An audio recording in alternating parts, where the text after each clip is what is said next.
In today's video, we look at if skills or experience is necessary for doing a good job in a volunteer travel. Now, this is one of the most common questions that is asked is, I don't have any skills or I don't have any experience in the kind of project that I want to work on. Can I really do volunteering during my trip? Having no skills or experience in a particular field is absolutely fine when you are going to a well-organized volunteer program. I'm about to share with you a story of a teacher from a Western country that did not succeed because she had the experience and skills but did not have the other key component.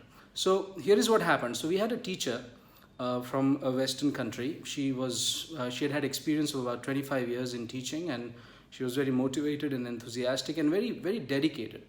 And we placed her into a school to teach, I think it was fifth grade students.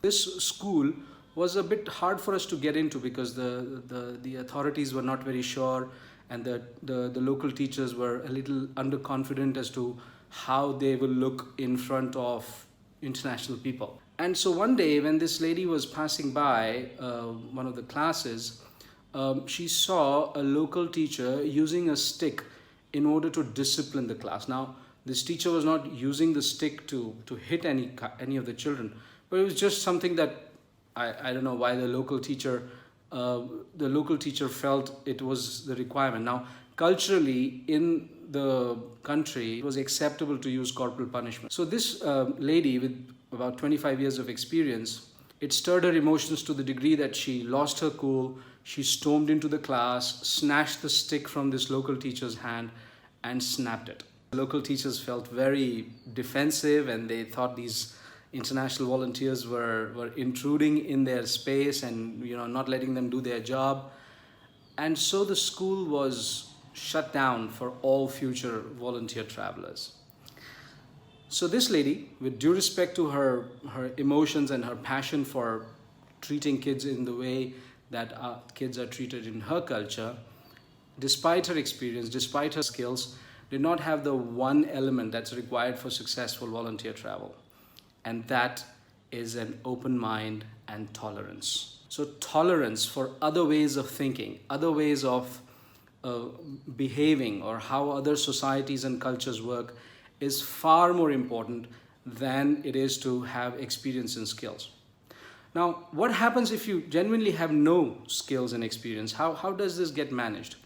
Well, first of all, you need to relax, because it is not your job. It is the job of your volunteer program organizer to ensure that your skill level and the work that you're being put to is a good fit. Let's say you have inadequate levels of English, or at least you feel that there is inadequate level of English.